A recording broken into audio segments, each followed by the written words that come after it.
say one thing, and that is happy belated birthday. We didn't miss the actual birthday, but in presence we are here now. And the only thing on top of everything is that we love you. We want to commit our love to you.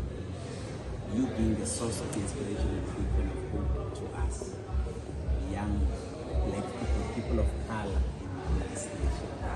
We see ourselves in you, so we just thought of some things that could lighten up your mood.